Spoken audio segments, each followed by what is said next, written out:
All right. Welcome to the Tuesday, October 1, 2024 regular meeting of the Ann Arbor Planning Commission. For detailed information on meeting procedures, please review the full printed meeting agenda provided.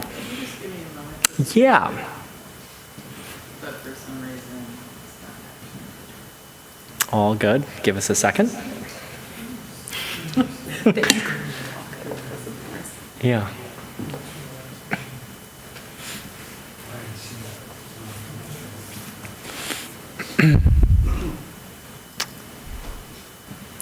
Please hold for some technical difficulties.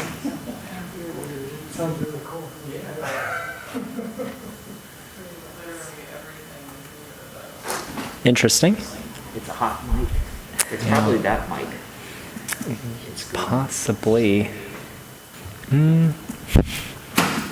People pay extra for the echo feature, so.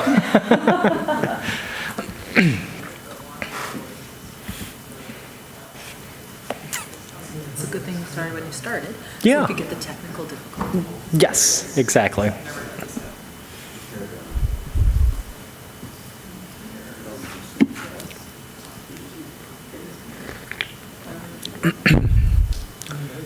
Oh, yeah, I'll keep texting just a bit.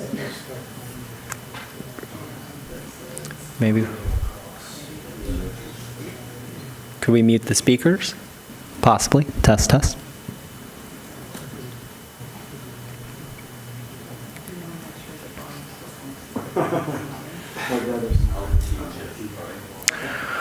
All right. I think we're good to proceed unless I hear from CTN that it's not audible online, the TV, but I think we're good now. Okay, all right. Bringing back to, for detailed information on meeting procedures, please review the full printed meeting agenda provided. Ms. Kelly, will you please call the roll? Certainly. Chair Lee. I'm here. Vice Chair Abrams. I'm sorry, Vice Chair Weiss. Here. Secretary Hammerschmidt. Here. Noting that Commissioner Abrams is absent with advance notice. Councilmember Dish. Commissioner Mills. Here. Noting that Commissioner Weatherby is absent with advance notice. Commissioner Adams. Here. And Commissioner Norton. Here. You have a quorum. Thank you. May I have a motion to approve the agenda? Moved by Commissioner White and seconded by Commissioner Adams. All those in favor of the motion, please say aye. Aye. Any opposed? Seeing none, motion passes. May I have a motion to approve the minutes of the September 4th, 2024, moved by Commissioner Mills, seconded by Commissioner Hammerschmidt. They're not available. I wasn't able to find them online. I couldn't find them either. So Let me investigate. Okay. Cool. That is a discussion of the minutes. Can we table the approval of the meeting minutes, please? Do I have a motion to table? Commissioner Mills, seconded by Commissioner Norton. All those in favor of the motion, please say aye. Aye. Any opposed? Seeing none, motion, the minutes of the previous meeting are tabled. Next up are reports to the Planning Commission and written communications. We will start actually with the manager report. And so, Ms. Kelly. Sure. I am excited to report that another planner will be joining our department, Michelle Bennett, who comes to us internally from the city. Michelle currently works in public outreach and communication. You might have seen her engaging the public on transportation plans or multimodal projects that happen throughout Ann Arbor.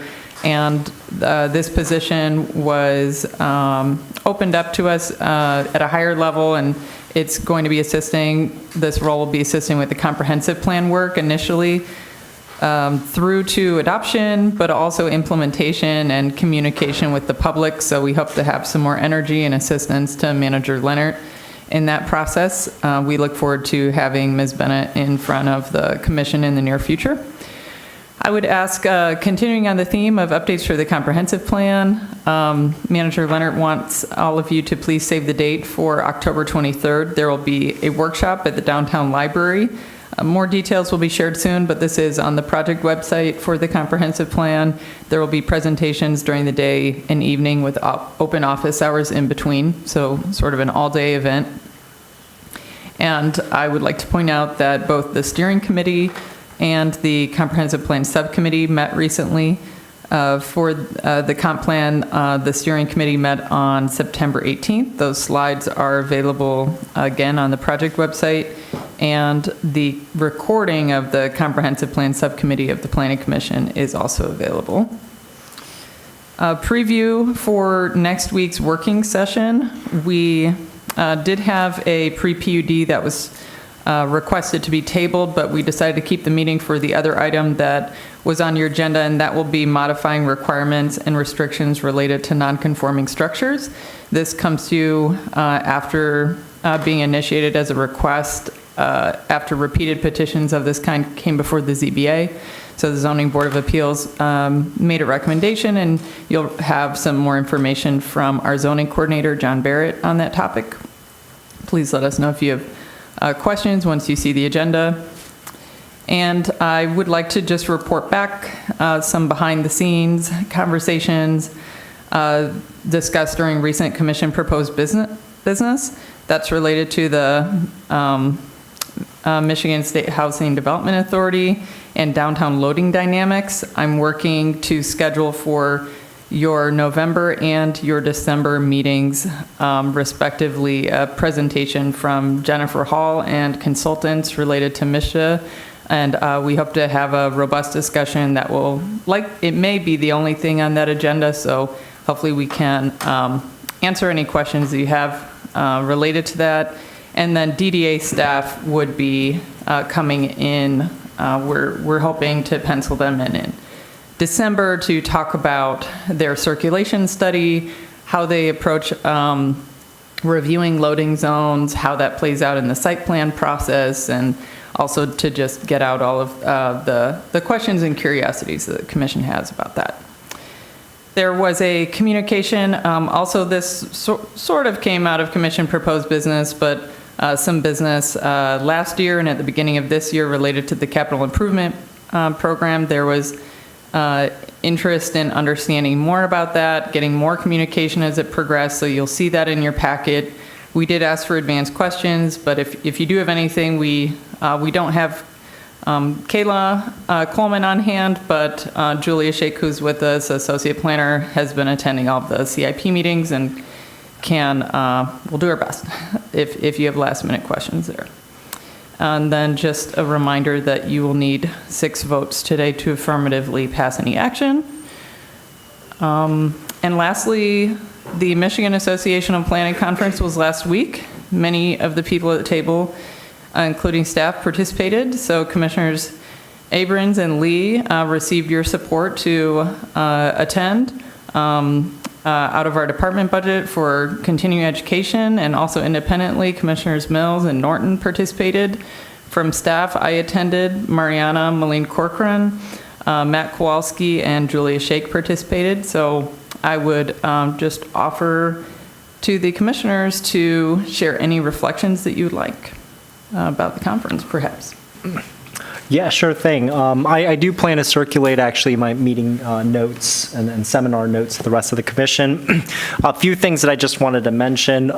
This is an interesting insight, which is that household composition impacts drastically how many housing units that you need. So you could have the exact same number of people, but if your housing composition goes down from 3.8 people in the household to 2.5, which is what's been occurring, is that household composition has been declining, and so it's a smaller household, people aren't having as many kids. You could have the exact same number of population, but you just need that many more units just due to the way that the households are composed. So legislation did pass in 2023 allowing housing as a TIF for workforce and attainable housing at the 120% AMI, and so we heard about how AMI being area median income. So we did hear about examples of how these projects are still are starting to come into using the housing TIF that helps to cover the gap between market rate and 120%.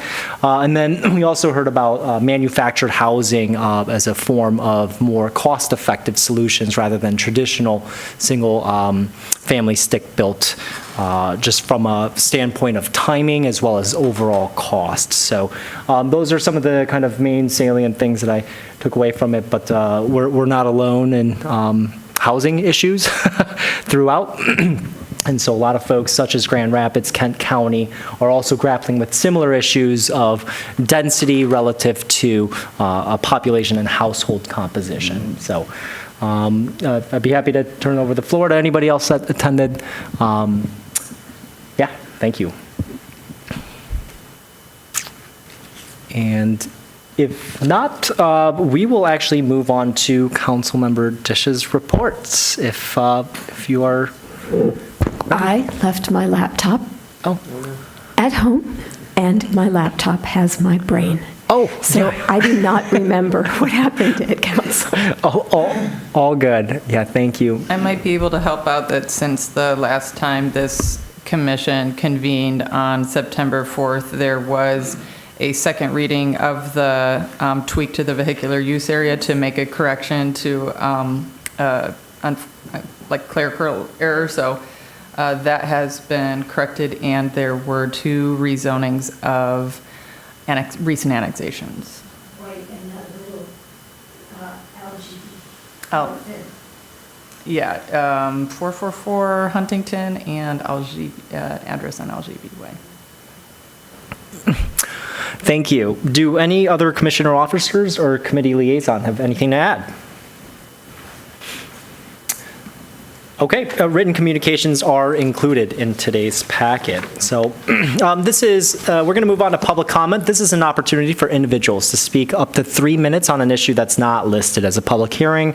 We'll first hear from individuals that are present, and then remote participants. Please, to speak remotely, please press *9 if on the phone, or use the raise hand feature in Zoom. For phone access, please call 877-853-5247. and enter meeting ID 977-6634-1226. City staff will identify callers by the last 3 digits of the phone number or by name if available, and you'll hear an automated announcement when it's your turn to speak. Please move to a quiet area, mute any background noises, and for all participants, please state your name and address at the beginning of your comments. Is there anyone present that would like to speak at this time? Mr. Garber.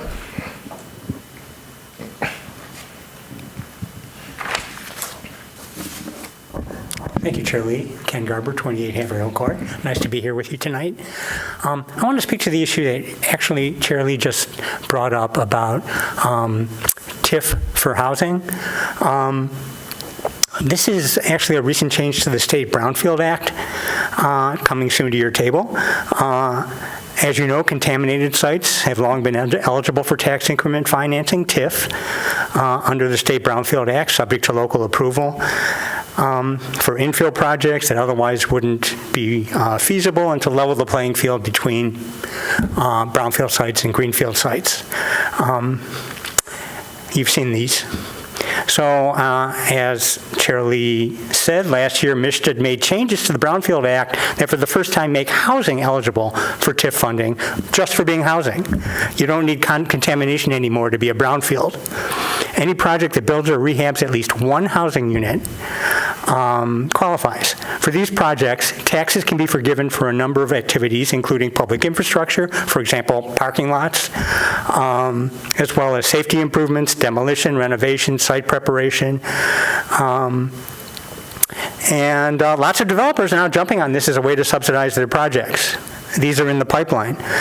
And because the city got rid of its Brownfield Plan Review Committee last year, you will be the first stop, at least publicly, for these plans. So you'll have to deal with this.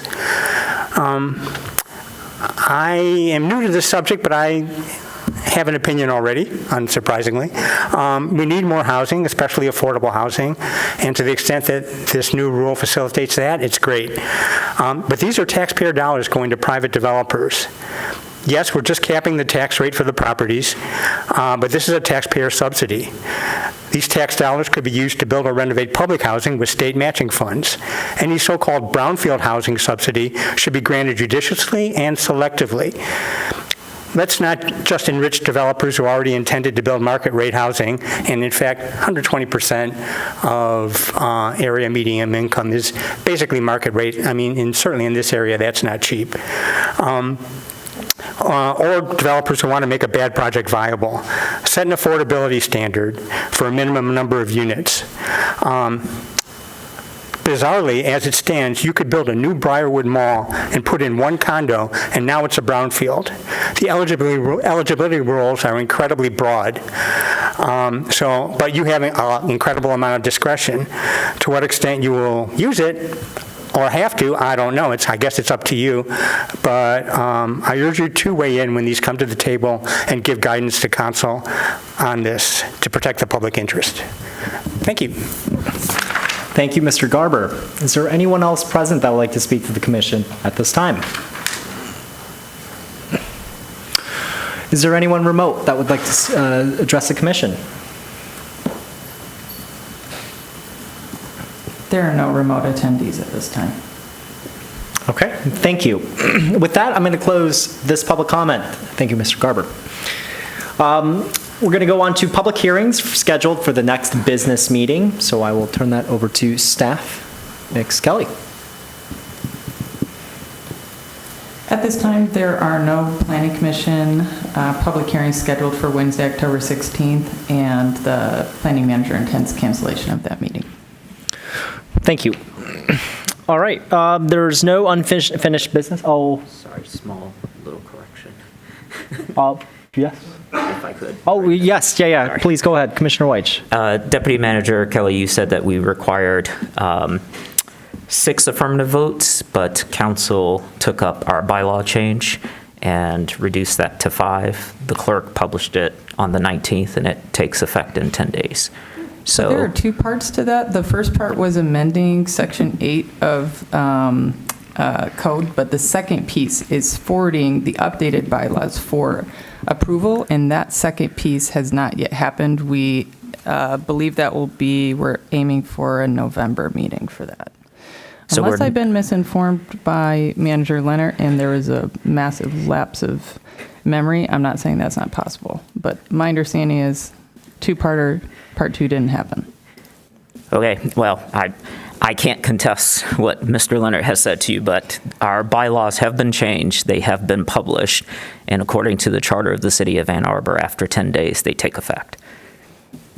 Okay, if you send that to me, I'll review it, and if we're mistaken, then I was tracking this not as closely as Mr. Leonard, but I would be happy to not go through a step that's already been taken. Sure. I was under the impression that I'll send it to you. perhaps it was included as an attachment to describe the need for that change. It's possible, there's scenarios under which it might have gone to city council without actually being an for approval per se.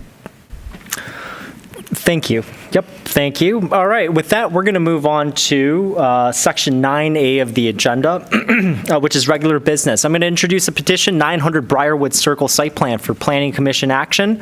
This is a request to revise a previously approved site plan, SP 23-0005, for the large format retailer, a reduction of building size from one 100,000 square foot 2-level building to a 60,000 square foot 1-level building with an adjacent 15,880 square foot small retail building.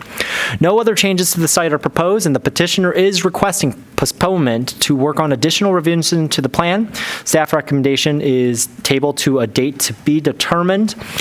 We will have a quick staff presentation as well as we will hold public hearing on the matter. So with that, I will turn it over to Planner DeLeo. Thank you. I'm representing Planner Matt Kowalski this evening. It's a bit of a technical wonkiness, but we are recommending that the project be tabled. The difference between tabling and postponing means it is just simply postponed, and usually it's to a date certain. And the norm is that's less than 6 months away. This particular applicant has no clear plan yet for when this might return and requested it be postponed indefinitely. That's technically not done. What we're doing is recommending that you table it, which means that it is tabled. And in order to bring it back, we'll have to advertise for a new public hearing and so forth. But that is the way it goes when you are unclear about what you might want to do in the future. So on behalf of the applicant, we are recommending that it be tabled. Thank you. With that, we will move on to public hearing. This is an opportunity for the public and individuals to speak up to 3 minutes on this item. We'll first hear from those present and then remote participants.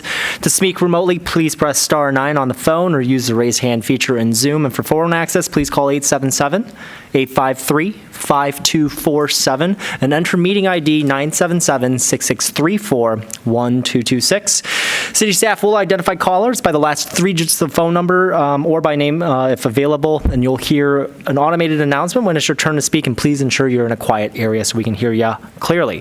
For all participants, please state your name and address at the beginning of your comments, and is there anyone present who would like to speak at this time?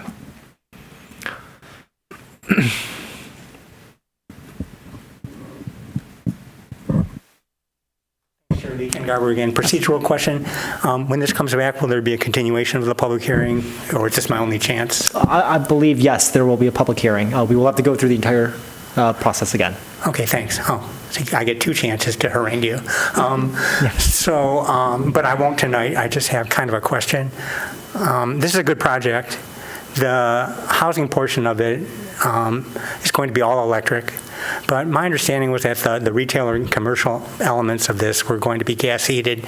And it looks, from what I can tell from the staff report, this is going to be a downsizing of the retail portion. I'm hoping that the developer, if he or she is listening, will consider electrification of that element of the project as well. So it's really more directed at the developer than to you. But that's my concern about this project. Again, I like the project. It's a great use of this land. In some ways it's unfortunate if it's being downsized, but I would like it to be more climate friendly. Thank you. Thank you, Mr. Garber. Do we have anyone else present that would like to speak at this time? Seeing none, do we have any remote callers?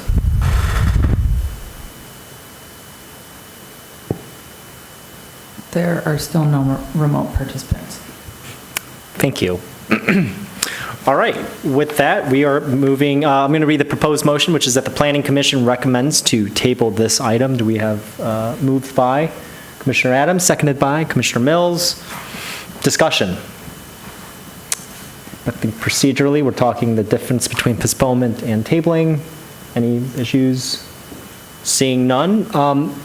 Do you need a roll call, or would you like a voice vote? What is procedurally required here? A voice vote would be appropriate for this. Okay, voice vote. All those in favor, say aye. Aye. All those opposed? Seeing none, motion passes.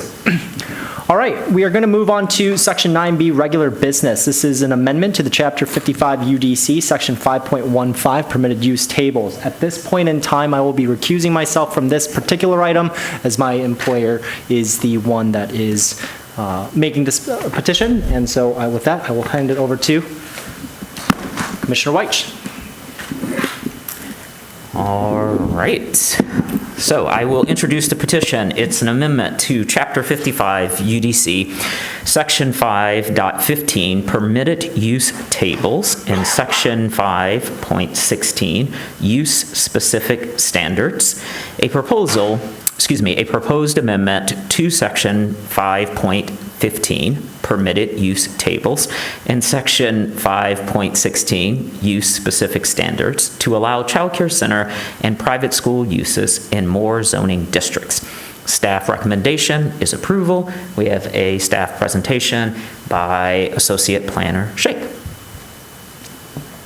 Before I proceed with my presentation, I believe this was a petitioner requested text amendment, and I believe someone here representing that is present. So I would turn the table over to him if he has any prepared remarks.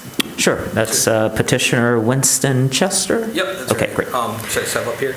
Yes, you can. So Winston Chester with Oxford. And first I just wanted to say, thanks to the staff for putting this report together. It's really detailed, especially the parts about the shortage of childcare.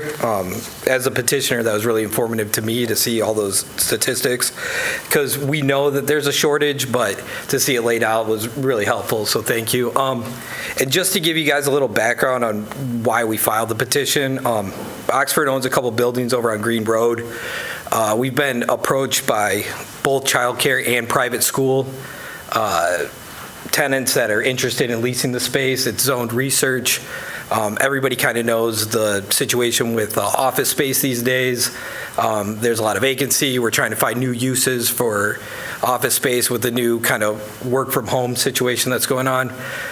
So this felt like a good opportunity to revisit the zoning of the area and see if we can put this space to better use, you know. Yep. Is there anything else I can answer for you guys?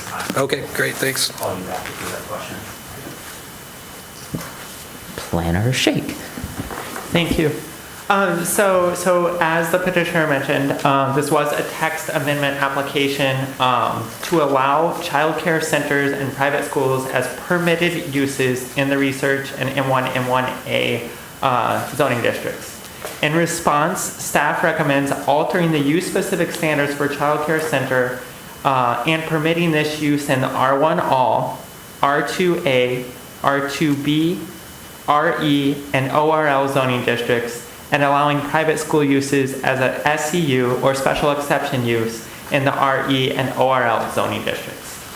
Have a short presentation, if I can figure out the technology, with 2 monitors and the council chambers technology.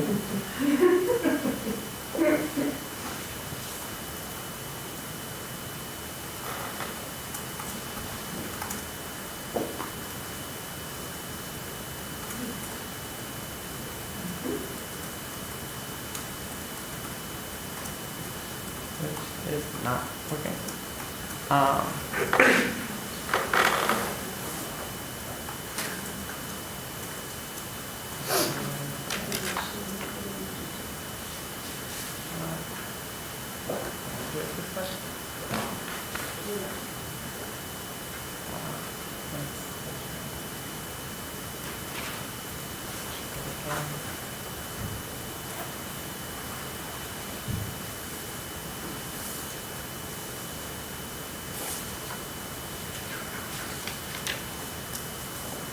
When in doubt, just unplug the external monitor.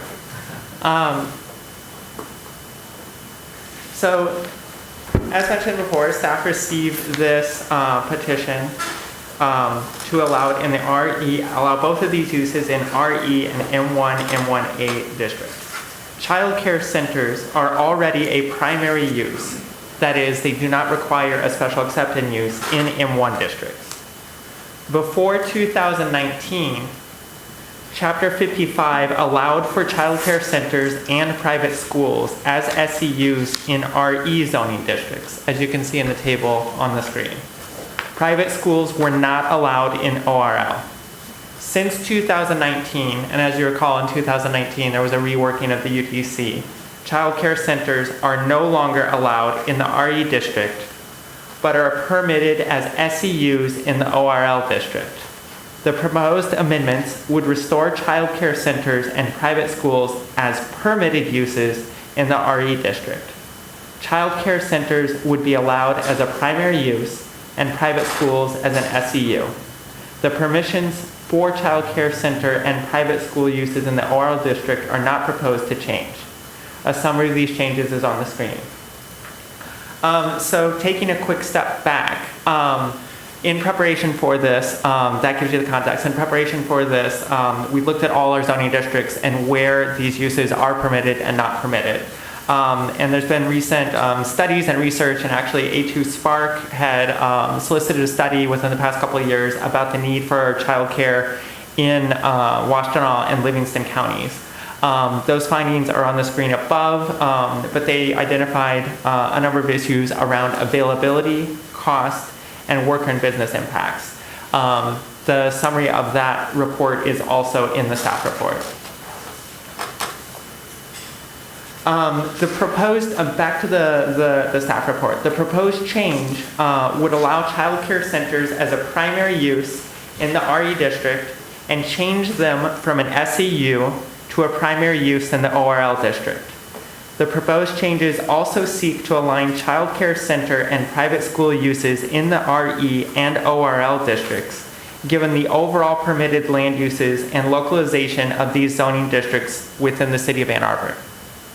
Staff further recommend changing the use-specific standards of childcare centers to remove references to SEU approval when in R1, R2A, and R2B districts. This additional change seeks to align the childcare use as a primary use in all zoning districts in which it is allowed. In other words, removing the special exception use condition in certain zoning districts, while also facilitating the development of childcare centers in the city, given the significant need for more childcare in the region, as noted in the cited study. It is also important to note that when these proposed changes did come to ORC, the Ordinance Revisions Committee, staff did not propose changing the SEU to primary use in the residential districts, but staff, upon further research, is putting forth that suggestion as well within the staff report and for the Planning Commission. Removing the SEU category of childcare centers in the R1, R2A, and R2B districts carries the implication that if no physical changes to the building or site are proposed, a site plan would no longer be required for this use in these districts. In other words, as it stands now in the R1, R2A, and R2B districts, should a child care center be proposed in those districts, even if there were no physical changes needed, because it would require an SEU, there would be a site plan required, and then that would come before the site plan, along with the SEU, would come before the Planning Commission. Staff proposes changes to the use-specific standards for child care centers in the R1, R2A, and R2B districts. Specifically, the standard that the parcel must have a minimum of 7,500 square feet of lot area would be maintained, as you can see on the screen. And language would be added requiring that all child care centers in those zoning districts be licensed by the state of Michigan. And in other, just note that within the Ann Arbor zoning UDC, there are 3 classifications for child care facilities. There's child care centers, and then there's 2 other distinctions that are allowed in other zoning distinctions. Those 2 other distinctions from 1 to 6 students or children and 6 to 12 already have the provision requiring that they be licensed by the state of Michigan. So just updating that language and removing the occupancy requirement because there would no longer be a special exception use permit required, as was previously noted in this provision.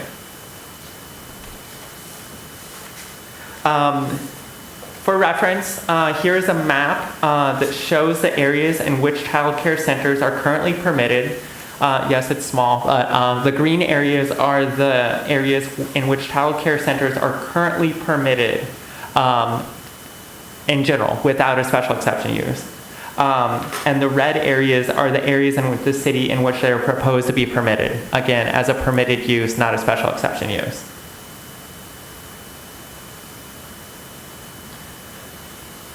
Moving on to the private school provision of this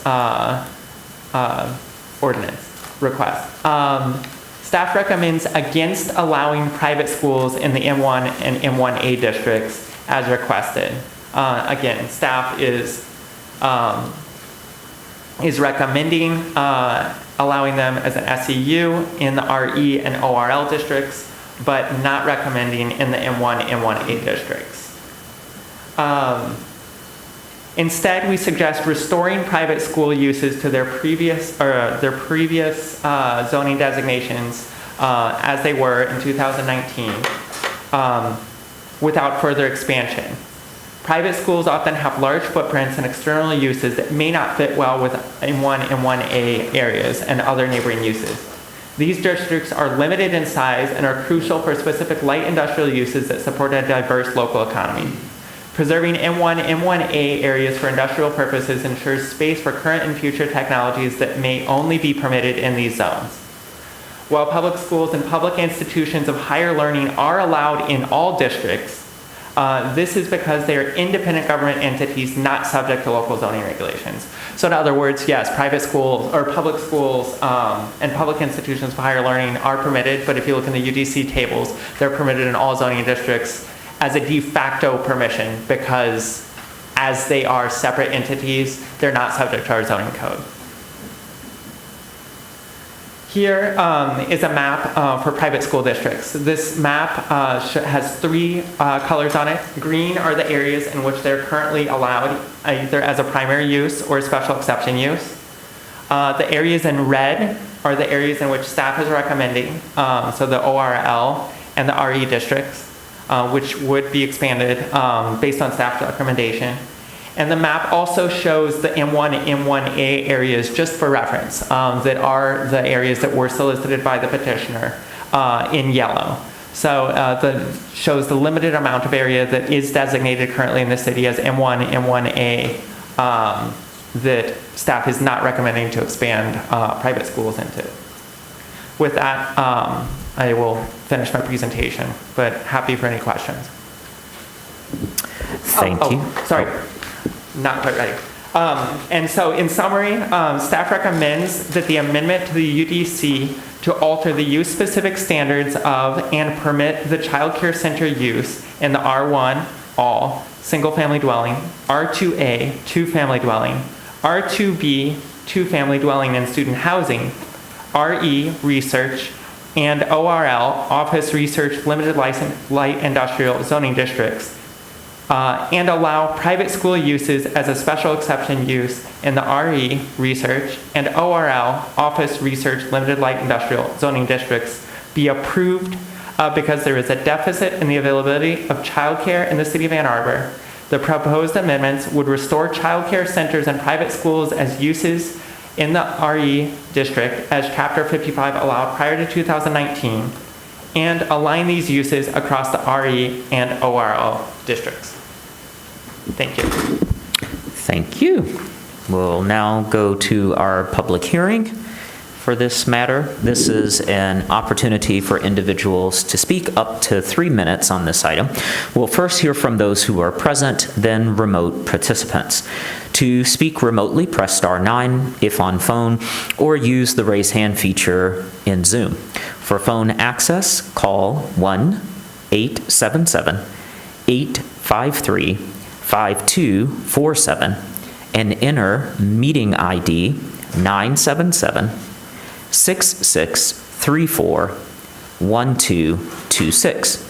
City staff will identify callers by the last 3 digits of their phone number or by their name for Zoom users. You'll hear an announcement when it is your turn to speak. Please ensure that you are in a quiet area and mute any background noise. For all participants, please state your name and address at the beginning of your comments. Is there anyone present who would like to speak at this time?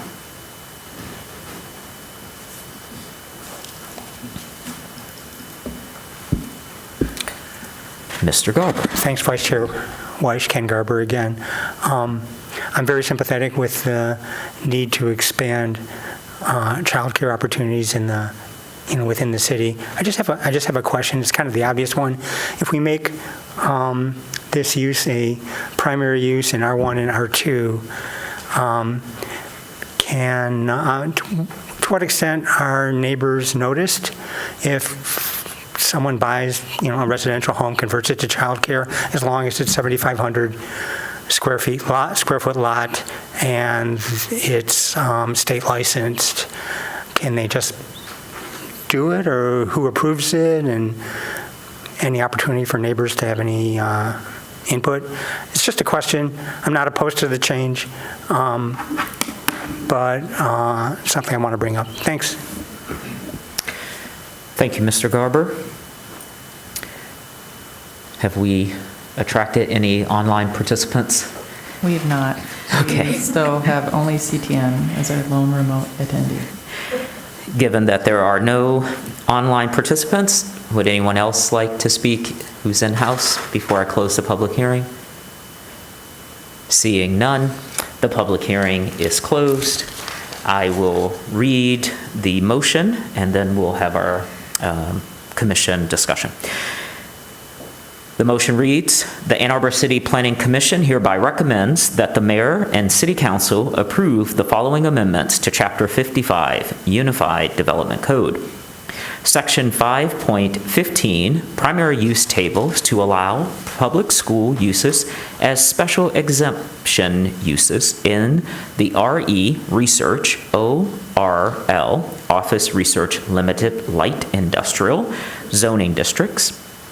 Section 5.15, primary use tables to allow private school uses as permitted uses in the R1, all, single-family dwelling, R2A, two-family dwelling, R2B, two-family dwelling and student housing, RE, research, and ORL, office research limited light industrial zoning districts.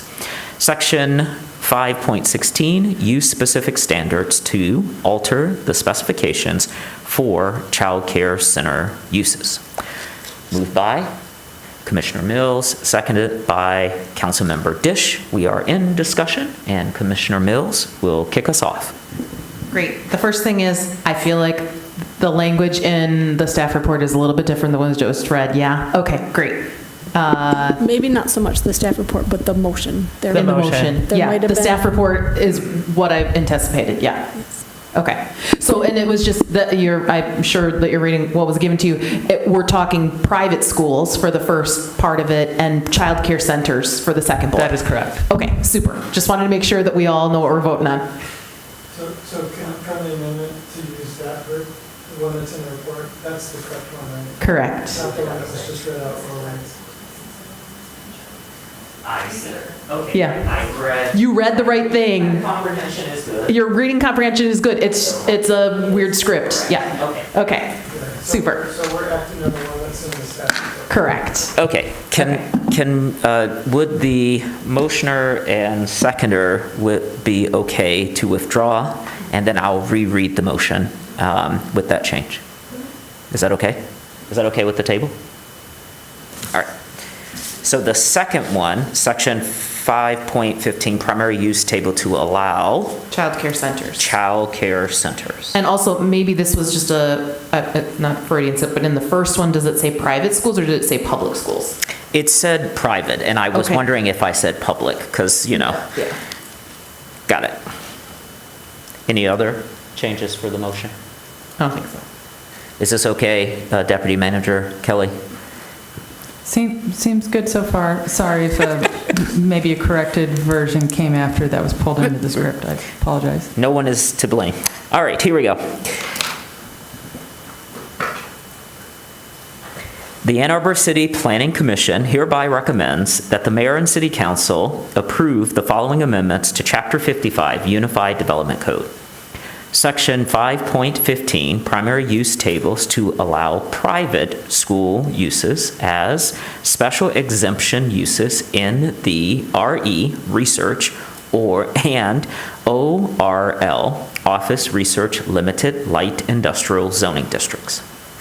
Section 5.15, primary use tables to allow child care centers uses as permitted uses in the R1, all, single-family dwelling, R2A, two-family dwelling, R2B, two-family dwelling and student housing, RE, research, and ORL, office research limited light industrial zoning districts. And Section 5.16, use-specific standards to alter the specifications for child care center uses. Moved by Commissioner Mills, seconded by Councilmember Dish. Now we are in discussion. Back to Commissioner Mills. I have a real question, which is just for clarity, that as moving to a permitted use, what is the process if someone purchases a property in any of these districts and wishes to turn it into a child care center? So as a permitted use, they find an existing site, existing building, and yes, they can move in and open up their business in that exact building. But if they would like to make any additions to it, those additions, because they are no longer a single family, it will be a business, not a single family, that would need some sort of site plan approval for that building addition. Depending on the scope, it might be for planning manager approval, it might be for city council approval. I didn't mean that. I meant might be for planning commission approval. And that addition would include tearing down the building and building a purpose-built childcare center. But it would mean as a permitted use, they could move into the existing building and use that existing building and switch the use. But any additions to would need to go through the site plan process. Thank you. I want to acknowledge that a couple of times in the past couple of years, there have been petitioners coming for special exception uses for childcare facilities in residential neighborhoods. And often there are questions by neighbors, usually about parking.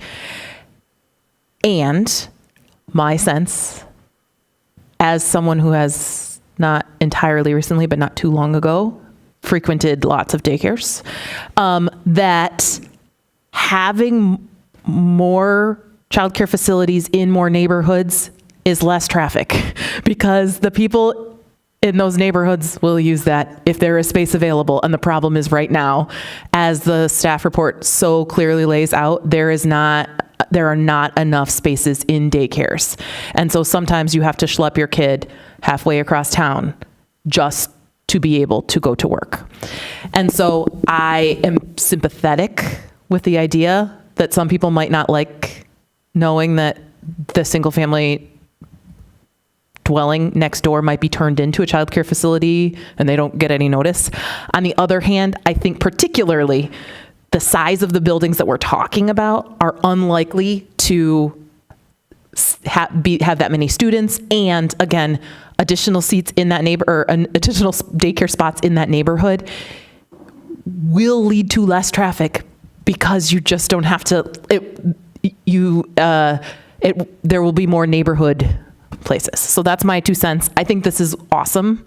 100% support. I love seeing the map about where childcare is currently allowed and how it may be allowed in the future.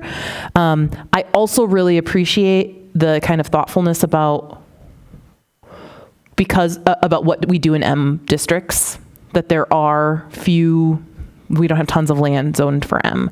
And so I think being slightly more protective, especially of uses that have large footprints there, makes a whole lot of sense. So I think these changes are excellent, and I appreciate staff's thoughtfulness in putting the report together. Thank you, Commissioner Chair Mill. Weich, if I can just jump in go right ahead. With one additional point. Creating a parking lot also triggers site plan approval. So again, it would really be, they are moving into the very existing site. If this passes, existing site, they could not, another trigger of site plan review and approval is creating a parking lot. All right, Commissioner Norton. I have a question for you as well. I know, because I walk through the neighborhood, and the Arbor neighborhood, there are 2 Gretchen houses, I believe, that are there, and they're just houses that have been converted. They're not parking lots. And I'm wondering if you've ever had any complaints from the neighbors about those places being there, whether they've actually caused the problems that folks are raising, or my sense is they're just there, that's not been a problem. Is that correct? I would say so. I'm not looking at any data, but to my knowledge, we don't have any complaints from any existing childcare centers. Those 2 in particular, and all of them do have special exception uses. They were each individually considered. Some members of the commission might recall there have been over the years many similar situations. Existing home with or without an addition is proposed to be converted to a childcare center, and they typically generate a lot of commentary, but the Planning Commission has historically approved with few to no exceptions. So change is often a little bit alarming to folks, and that does draw people out to childcare centers. Usually where are they going to park is a valid question and concern. But almost all of them have been approved. Councilmember Dish? I'm so happy to see this come and so quickly, because I know that council has been hearing a lot about this for under a year, actually. And it's really impossible to understate the difference this will make, because a special exception use that requires a site plan imposes on people who don't have ready access to the kinds of professionals who can help you get through the site planning process. It imposes on them a lot of cost and a lot of time. And just to have a house in a neighborhood that you take care of kids in, I could do that without a license at all if I wanted to have a passel of children. So this makes a lot of sense. This is not a big deal. It's not a big change for people. It's a big change, possibly. It just opens the possibility of a big change for childcare accessibility. And I was looking at the map, and it looks like really it more than doubles the area where you could put a childcare facility. And it's particularly important to make this easier in the areas of office and research, because those are the kinds of places you could drop your kid off on the way to work if you commute, or maybe you work in Ann Arbor and then you decide to have childcare for your child in Ann Arbor because you enter the city past one of these points. And so this could be very transformative, because if people can't find anyone to take care of their kid, they cannot take a job. So that's not what we want to see. That's not economic development. So thanks so much for bringing this, and I have no questions.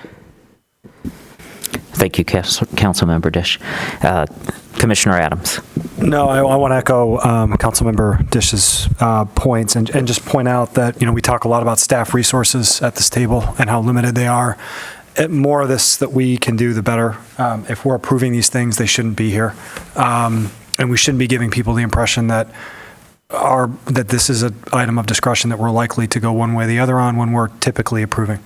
So if we're going to approve it and we think it's good, and historically we have thought it's good, then we should take it off the table. And I think, again, more of this is great. As much as we can do is great. That's it. Anyone else?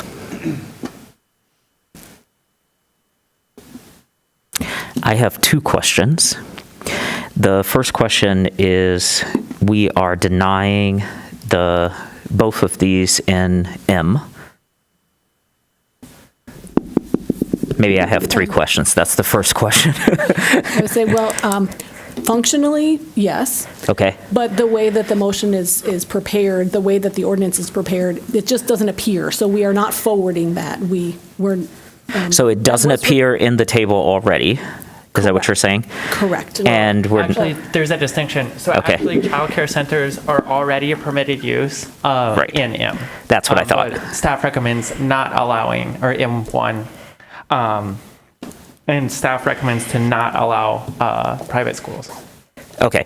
So then my question is, does this create a non-conforming use? Because we have a private school that's on industrial that's zoned in M, unless I am reading the map incorrectly. Central Academy at 2459 industrial, and I was looking at the map on the website, and it looks like it's under M.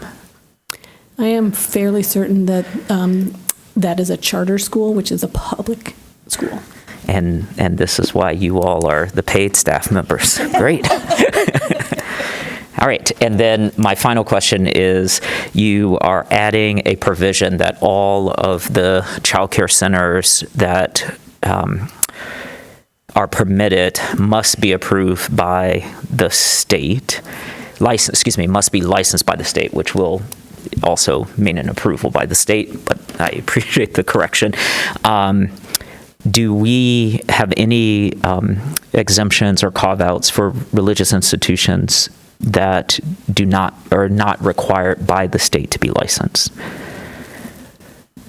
Or how does that get handled? Is that a special case, a legal place? It's not anything we need to deal with here at the table. I am not familiar enough with the childcare regulations to know if religious institutions are exempt. They are, and there are 4 that are currently exempt from the state law, and they're listed in their licensing guidelines.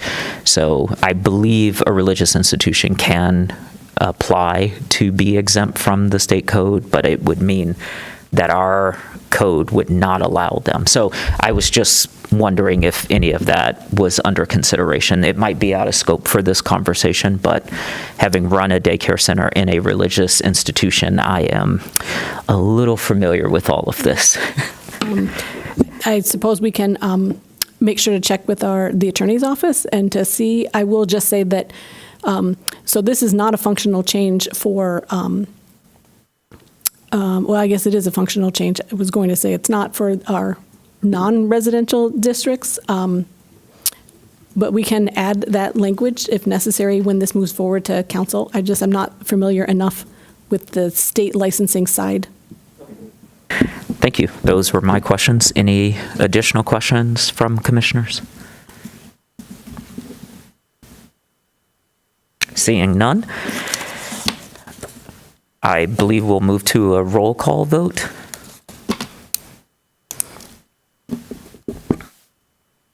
Give me just one moment.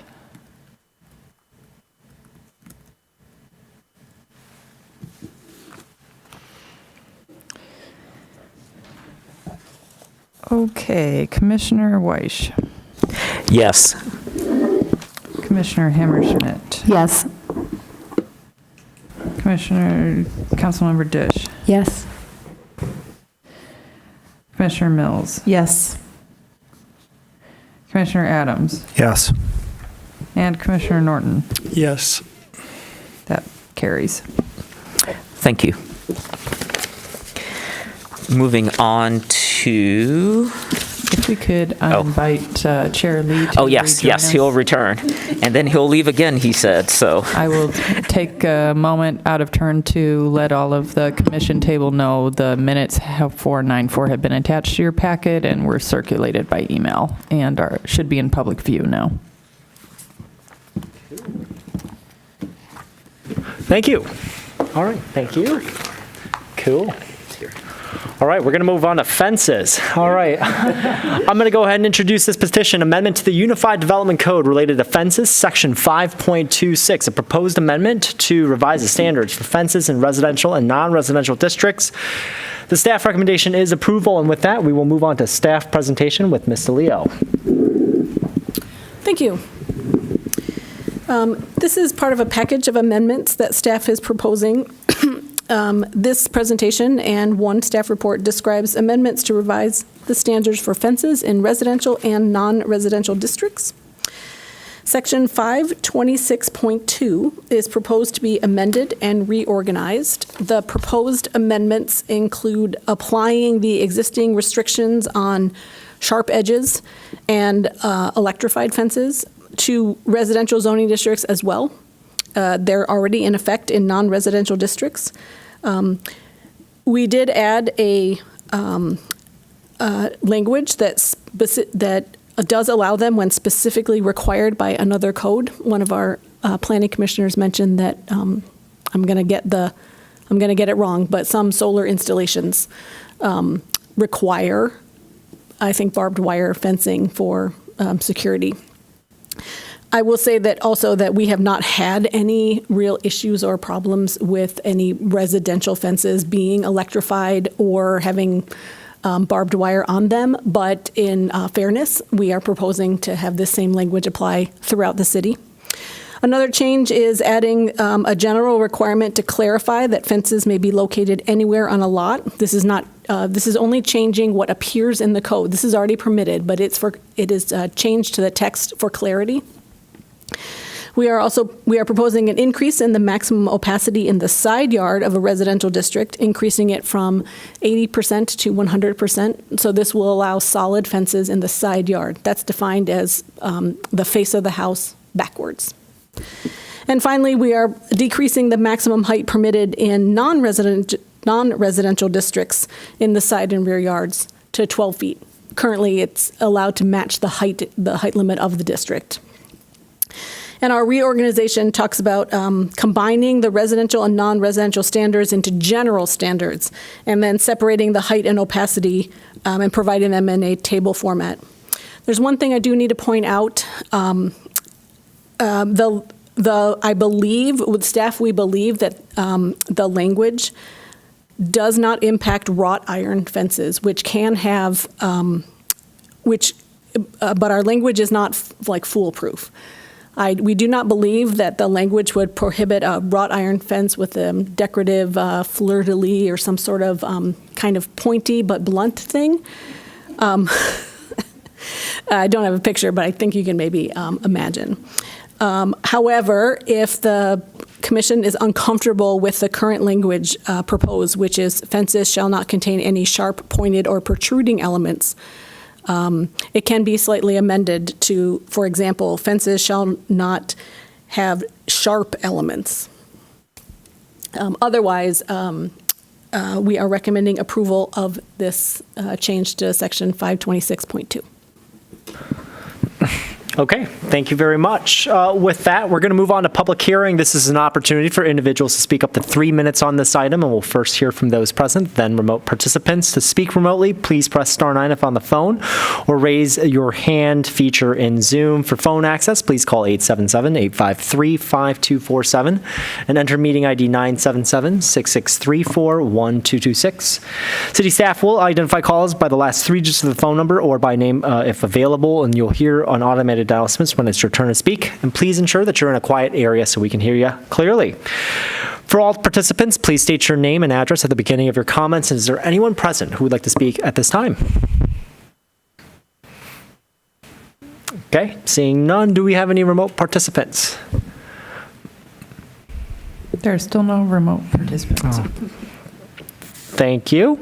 All right, with that, I'll close public comment. I'm going to read the proposed motion, which is that the Ann Arbor City Planning Commission hereby recommends that the mayor and city council approve the amendments to Chapter 55 Unified Development Code as proposed in the attached draft ordinance, and generally described as changing and reorganizing the standards for fences in residential and non-residential districts as provided in section 5.26.2, moved by Commissioner White, seconded by Commissioner Mills. All right, discussion. Commissioner Norton. I would not have paid attention to this until you pointed it out. We have No little pun. landscaping fences that are kind of wrought iron pointy fences. Am I now illegal? I kind of like your proposed slight revision to say fences shall not contain any sharp elements such as barbed or bob wires. And just strike the words pointed or protruding, because it actually adds confusion. I mean, you're trying to get away from things that are dangerous, right? Sharp. So I guess I would recommend that minor tweak. Okay, got it. Would that come in the form of any other commissioners have any thoughts regarding changing that language from sharp and protruding? Anybody in agreement? Yes. We had some proposed language that it's a variation on the theme of what Planner DeLeo shared, which is to say fences shall not contain any sharp elements, but perhaps to go on to say such as, and then identify the specific items that we're trying to avoid. Yeah, I think such barbed as wire and barbs spikes and barbed nails, wires. that's good to include. You don't want to have people putting that on their fences. So I would say sharp elements. I see pointed or protruding was being modified, not sharp. Be happy to share the language that Manager Leonard proposed for discussion. I mean, I don't know that we need to spend hours wordsmithing this, but Sure. yeah, I mean, I guess I would ask the staff to just tweak it so that you're not somehow outline decorative wrought iron fences that have protruding elements. Yeah. Got it. Yes, Commissioner Adams. You could also say hazardous, right? Because you've got electrified in there, any hazardous elements such as, and then you've got a list. And then that leaves it, there's a hazard that has to be adjudged to be present in order to be subject to a citation or something else. Got it. Thank you. It's like a booby trap fence or something like that. Sure. Yeah. Yeah. I'm thinking Home Alone. Okay. Yes, Commissioner Norton. Just to say that I'm in favor of the rest of these changes. I think they all make sense. We talked about this at the Ordinance Review Committee, Yep. and I didn't even think about what what you pointed out. So other than that, just tweaking it to clarify that one point, I'm in favor of the rest of the changes being proposed. Got it. Sounds good. Staff, I would ask you how we should kind of address this. Should we approve this with the kind of caveat or vote towards approving with the caveat that we should, staff should take another crack at wordsmithing, whether it's hazardous or that element? I mean, we're just making a recommendation that the city council approve it. Exactly. Yep. So, I think the motion as presented says, as proposed in the attached draft ordinance, that could be struck, and you could say, as reflected in the discussion at the planning commission table, and then move on. Okay. So just, Ms. DeLeo, does that work for you? Sure.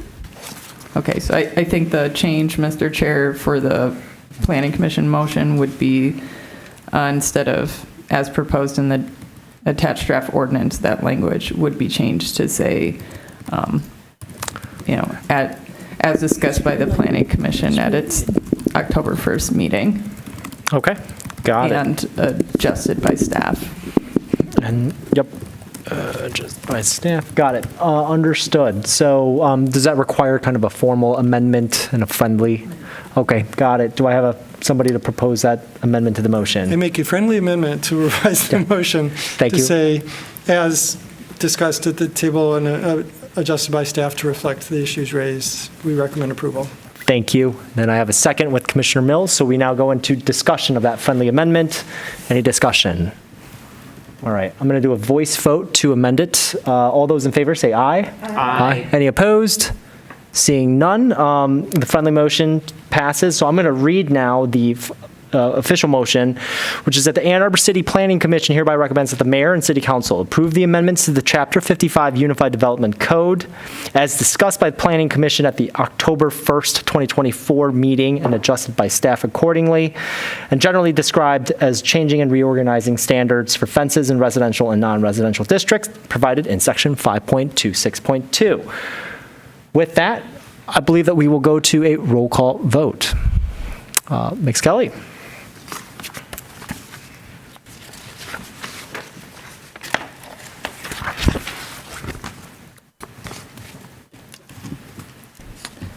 Chair Lee, Yes. Vice Chair Weiss, Yes.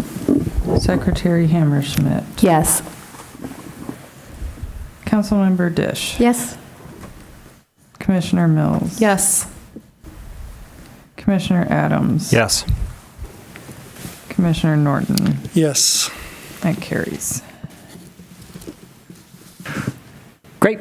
Thank you very much. Okay, we're going to move on to Section 9D. This is regular business. I'm going to introduce a petition amendment to the Unified Development Code related to reimbursements and reductions, Section 5.28.1. At this point in time, I'm going to recuse myself and turn it over to Vice Chair Weich. Thank you. Thank you, Chair Lee. I will introduce the petition. An amendment to the Unified Development Code related to reimbursements and reductions. Section 5.28.1. A proposed amendment to Section 5.28.1.e, reimbursements and reductions to revise the reimbursement formula for developments that provide affordable housing dwelling units. Staff recommendation is approval. I'm not seeing a petitioner, which means it must have been staff initiated, and so I will turn it over to Planner DeLeo and Planner Shake. Thank you. This is the second of our group of amendments. This one that I will present is to revise the reimbursement formula for developments that provide affordable housing dwelling units. Section 5.28.1e is proposed to be amended to offer the fee reimbursement when affordable housing is provided in proportion to the percentage provided. Currently, 50%, half of the application fees are reimbursed when affordable housing is provided, period. This is regardless of the percentage that is included in the development. The proposed formula is total fees, the proposed formula is matching the percentage that is proposed. A formula is offered that is total fees times the percentage of floor area dedicated to affordable housing units halved. This amendment will have no effect to entirely affordable housing developments. They will get 50% of fees reduced if they are 100% affordable. But it will prorate reimbursement for mixed-use developments or developments that provide some affordable dwelling units among the market rate. We've provided some examples of how the formula applies in different scenarios to the Ordinance Revisions Committee, and that was attached in the packet. And on the screen here, the yellow highlighting just highlights the paragraph of that section that is proposed to be amended.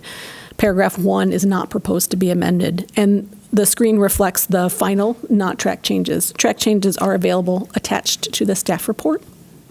I'm happy to answer any questions, but staff is recommending approval. Thank you, Planner DeLeo. We will now move to a public hearing. This is an opportunity for individuals to speak up to 3 minutes on this item. We will first hear from those present, then remote participants. To speak remotely, press star 9 if on the phone, or use the raise hand feature in Zoom. For phone access, call 877-853-5247 and enter meeting ID 977-6634-1226. City staff will identify callers by the last 3 digits of their phone number or by name for Zoom users. You will hear an announcement when it's your turn to speak. Please ensure you are in a quiet area and mute any background noise.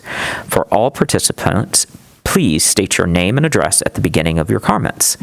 Is there anyone present who would like to speak at this time?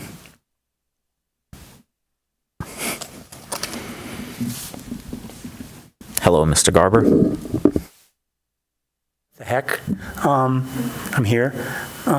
Just curious how much of an incentive this is to provide affordable housing. What do these fees amount to typically for a project? So that, I'm just wondering how consequential this is to begin with.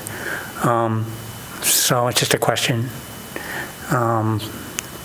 So thanks, interested to know. Thank you, Mr. Garber. Have we attracted any remote participants?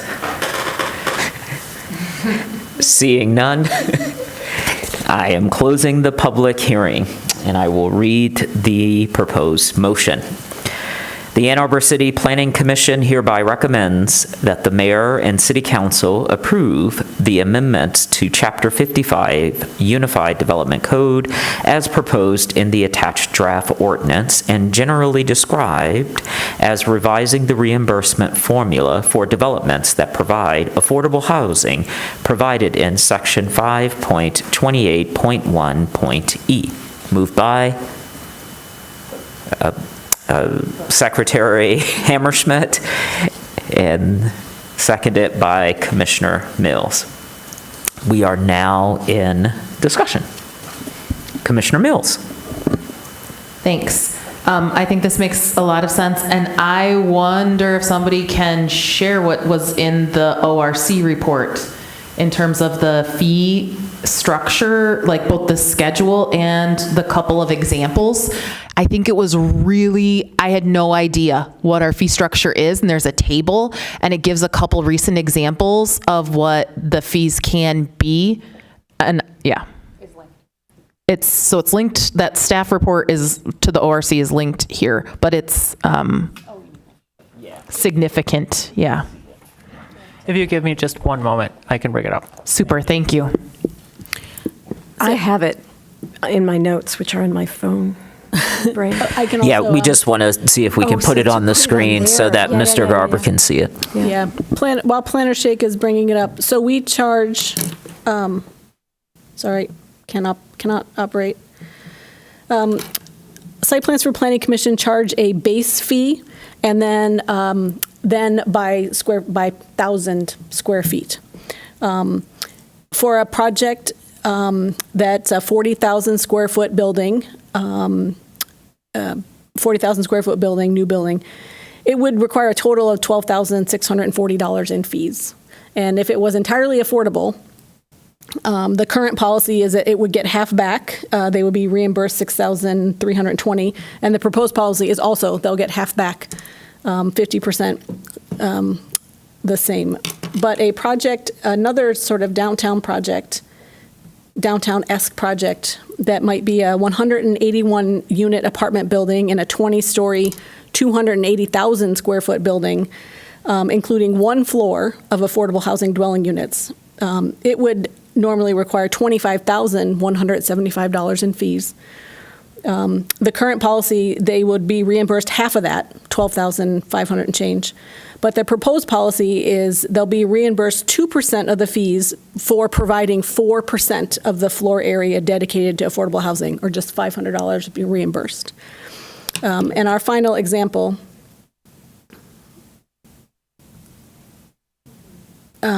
would be a site plan for 15 new buildings, including a hotel and apartment buildings and restaurants and parking structures, proposing over 2 million square feet of new floor area, including 229 affordable housing dwelling units. That would normally require almost $120,000 in fees. The current policy is they'll get half back, about almost $60,000 back. But the proposed policy, they'll be reimbursed 3% of the total fees for providing 6% of the floor area dedicated for affordable housing.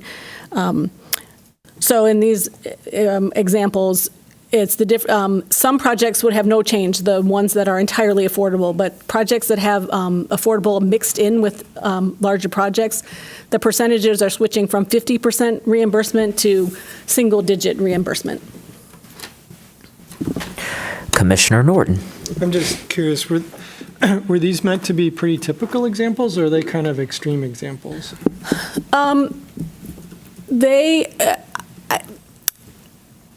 They are based on sort of real life examples That you've had come through? that have had come through.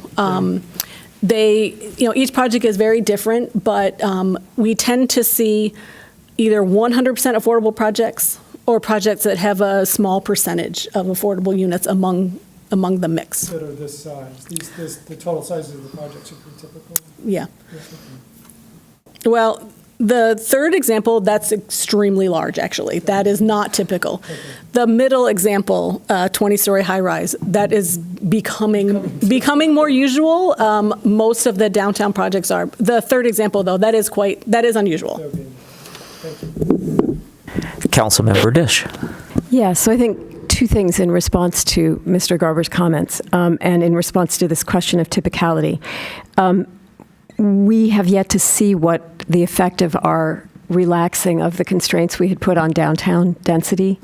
We don't know yet what effect that will have on people providing units, because this is providing units of affordable housing. It's not payments in lieu. So this could be more to the second, or the $12,000 example could be more typical. The other one is redeveloping more than a block. I mean, that's a huge possible, right now, still hypothetical TC1 proposal, but it went down from almost 60,000 to 3,500. You asked about the incentives, Mr. Garber. I think that clearly I would be happy to provide an affordable unit if I could save $60,000. So it's a misincentive, right? I mean, we're trying to actually make it so that the city realizes more benefits for giving up large fees, which, sometimes when we are looking to be able to increase staff, we gauge that on whether an increased staff member would produce more fees because it produces more productivity. Well, these would be big fees to be foregoing when we are looking everywhere we can without expanding our budget to increase city staff. So, Anyone else?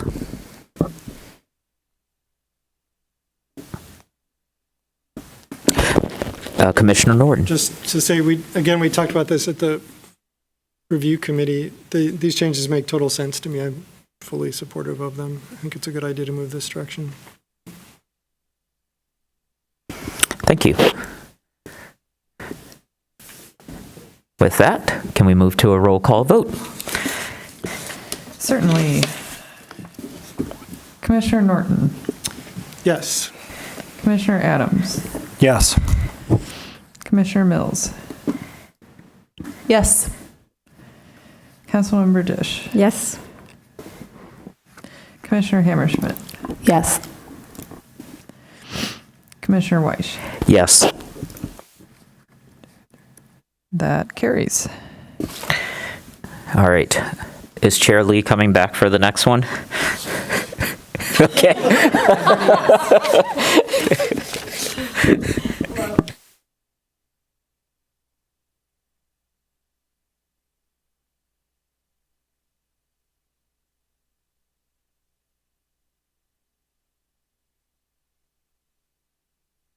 Thanks, everyone. And for just clarification purposes, I was just, even though that applied to all properties, right, I just wanted to make sure that if there's even a glimpse of conflict, I want to make sure that I'm bringing it loud and clear to the group.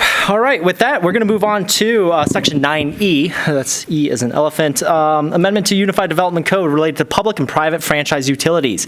This is a proposed amendment to the Section 5.37.2 specific terms to revise the definition of public utility and add the term and definition of private or franchise utility. Staff recommendation is approval. And with that, we'll go to Planner DeLeo. Thank you. This is the third and final staff-initiated amendment for the evening.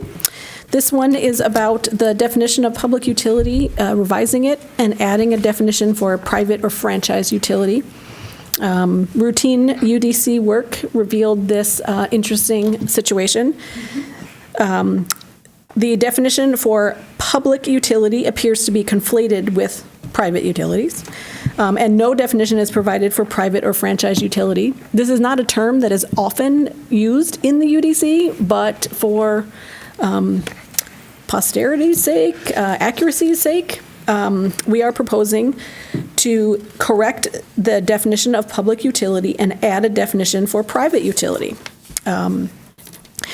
And we are proposing to match these definitions with the public services standard specifications for consistency across the board. So we are always talking about the same thing when we are referring to public or private utilities.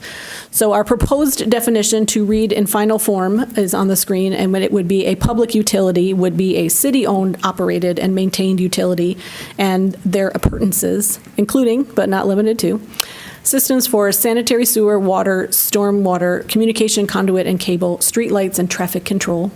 And a private utility would be utilities not owned by the city, including so forth, privately owned natural gas and electric distribution systems, and telephone, communication, cable, and conduit systems, and all appurtenances, whatever, thereto. Again, this is not really a big deal. This is a much more of a technical amendment, but whenever changing the UDC, you can't just do it willy-nilly. But we are proposing to sort of tighten it up and make it correct.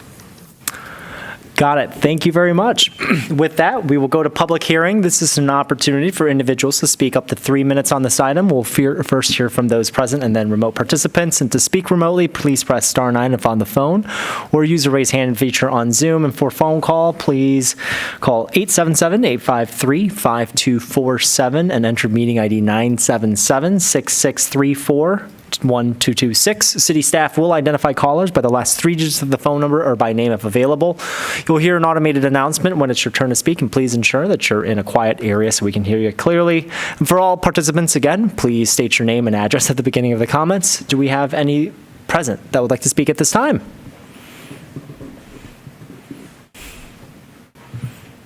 I think I'm going to, for the record, for one night, one person. Yeah, I want to thank staff for bringing this up. It's a paradox that the definition of public utility is private utility, and so it makes sense to fix it. I think the origin of that is the fact that, in the language of a century ago, when these utilities sprang up, a utility that served the public was, whether it be private or public, was automatically called a public utility. but it's interesting that, I know it's an open-ended definition, but it doesn't include electric utility there. And I think we have something on the ballot in November to approve a city-owned electric utility, a public utility by the new definition. And there's a big grassroots effort to do an even bigger one to completely take over our existing public/private utility, DTE Energy. So this is a timely amendment, not a big deal. But I wonder why electric utility wasn't included in the definition, but again, it doesn't have to be because it's open-ended. And I urge you to approve this. Thank you. Thank you. Seeing nobody else, moving to remote participants. Okay, got it. Thank you. All right, I'm going to read the proposed motion, which is that the Ann Arbor City Planning Commission hereby recommends that the mayor and city council approve the amendments to Chapter 55 Unified Development Code as proposed in the attached draft ordinance, and generally described as revising the definition of public utility and adding a definition for private or franchise utility as provided in Section 5.37.2. Moved by Commissioner Mills and seconded by Councilmember Dish. We're in discussion. Any further discussion? Oh, Commissioner Mills. Sorry, I'm also chiming in a lot here. I think that this is really good and smart, and it makes it a lot clearer. The question that I have is within the UDC, there are 9 references to public utility. And I wonder if some of them clearly apply not just to what would fall under the water utilities or what are, you know what I mean, what would come under our new definition of public utility, but they also include easements for things that I think would probably fall under the private franchise utility. There's 20 other references to utility that I think are vague that would then cover both of them. And so I would think that we would probably, by introducing a new definition, don't want those private utilities, which to date have not been referenced at all in the UDC, to fall into I'm at my time. I talk too much, but to fall into for there to be ambiguity in those 9 references. So I don't know that needs to be cleaned up now, but maybe when this is forwarded, those spaces within the UDC, that either we drop public entirely and just go to utility, or say public or private utility. So are you proposing an amendment to the motion that furthers direction to ensure that references are either validated or further amendments are proposed to council? That is exactly what I was trying to say. So that is a amendment that I would like to propose, a motion. Okay, got it. Do we have a second?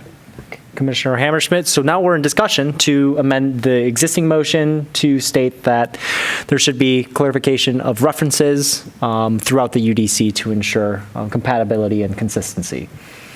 Discussion. I think I'm in favor of that. Yeah, I hate to drag out the meeting, but are private franchise utilities covered at all in the zoning code? How are they affected by this change? They are not regulated, but they are mentioned sometimes.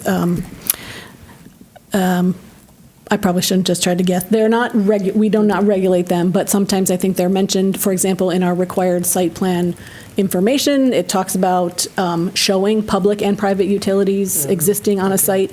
They're not regulated though, but there are references in the document about their existence and maybe working around them or not. So this is as much providing clarity for ancillary work that might reference them. Okay, and then your amendment, just so I'm following, is to ask that the staff go back through the code and make sure that all the references to utilities make sense in light of these modifications. Yeah, and most of them are about public utility easements. So that applies now to both public utility and private utility easements. Right, okay, yep, I got it. Okay, thank you. All right, so I'm just going to read that particular reference. Let's see. Amendments to the Chapter 55 Unified Development Code as proposed in the attached draft ordinance, generally described as revising the definition of public utility and adding a definition for private or franchise utility as provided in Section 5.3.37.2, and including a staff review of references throughout the UDC to ensure consistency. Does that sound appropriate? yeah. Okay, perfect. And with that, any other discussions?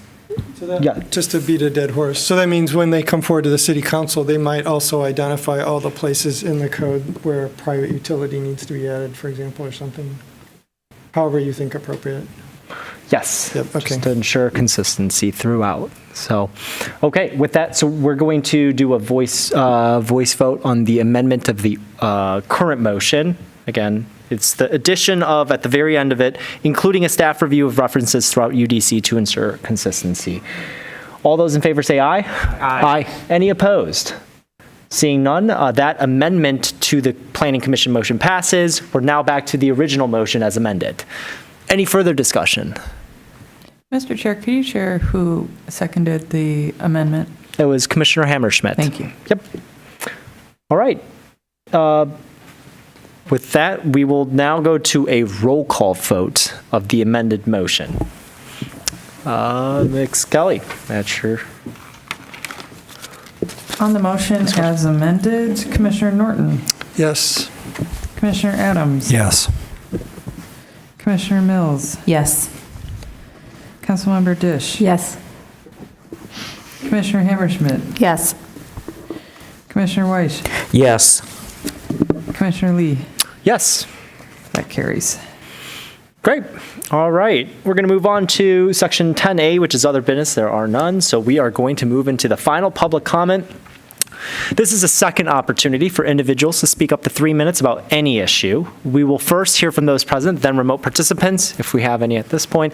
To speak remotely, please press *9 if on the phone or use the raise hand feature on the Zoom. And for phone access, please call 877-853-5247 and meeting ID 977-6634-1226. We will identify callers by the last 3 digits or by name on Zoom. You'll hear an automated announcement when it's your turn to speak, and please ensure you're in a quiet area so we can hear you clearly. And for all participants, please state your name and address at the beginning of the comments. Is there anyone present that would like to speak at this time? Okay, moving on, seeing none. Any remote participants?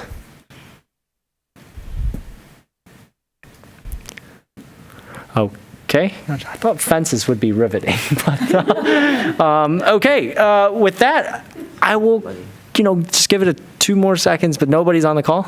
Like literally? Nobody? Okay, okay. CTN, leave as attendee guest. Okay, gotcha. All right, with that, I'll close the last public comment, and we're going to go into commission proposed business. Any commissioners want to propose some business? The only thing that I wanted to talk about was actually responding to Mr. Garber's comment regarding TIFs. One of the interesting things that the folks at the planning conference did reference is you are absolutely right. There is an issue with, if there's even a single apartment or a single condo, it could be kind of used to trigger that TIF. But at the county level or at the Brownfield Redevelopment Authority can exercise certain levels of, okay, well, you're clearly looking to subvert it. So I think you are right that we should be making sure that that's not the case, right, that they're subverting this. The other thing that the folks presenting at the conference did note is that TIFs are generally, it is a but-if test. These projects wouldn't happen but for this assistance, that they wouldn't be financially feasible.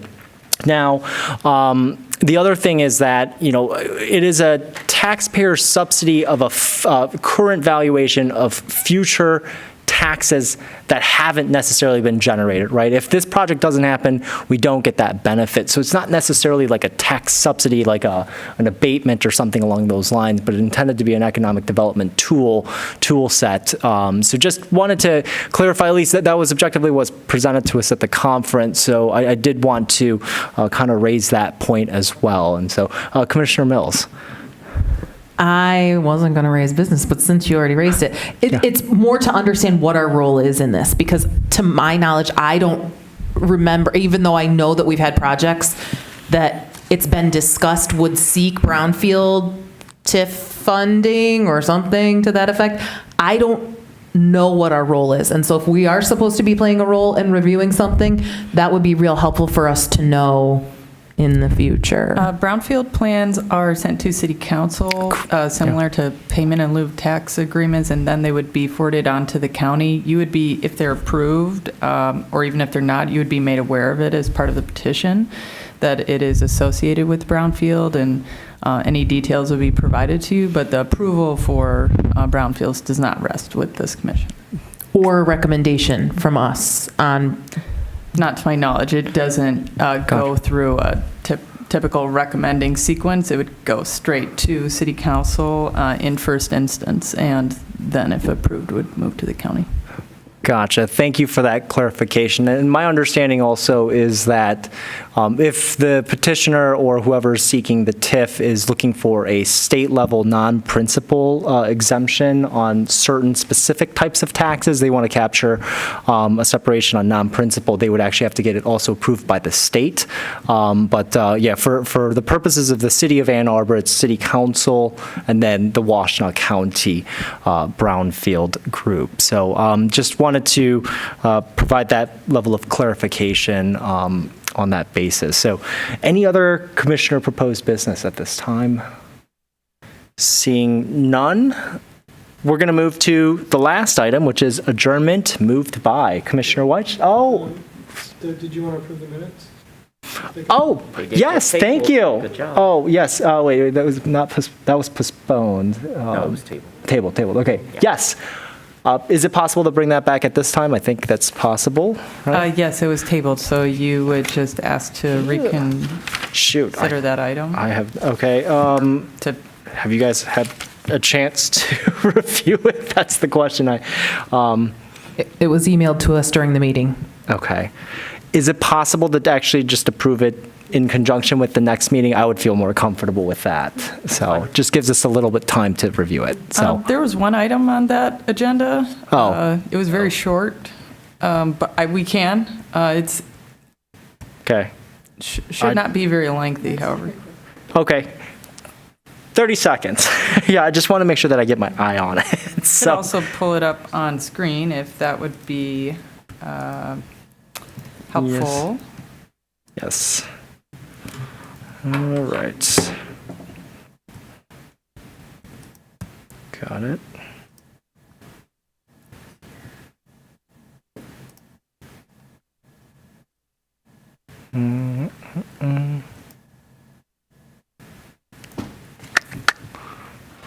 Yes. Yep.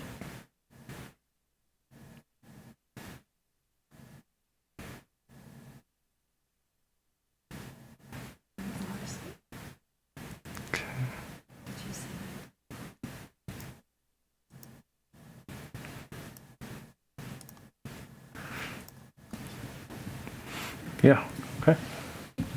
If you'd like, I could walk through it with the commission briefly. Yeah, Commissioner Hammerschmidt. I just found one error.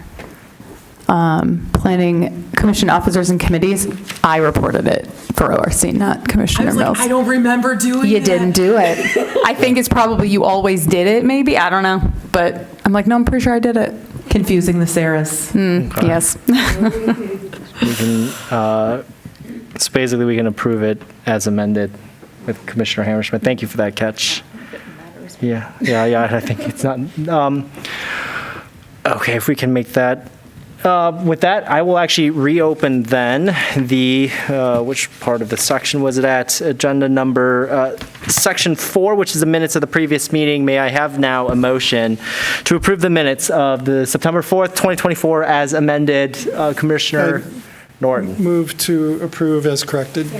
Okay, seconded by Councilmember Dish. All those in favor of the motion, please say aye. Aye. Any opposed? Seeing none, the motion passes. With that, we will actually go to the final item, which is adjournment. Moved by Commissioner Norton, seconded by Commissioner White. All those in favor say aye. Aye. Any opposed? Adjournment completed. Thank you. Thank you.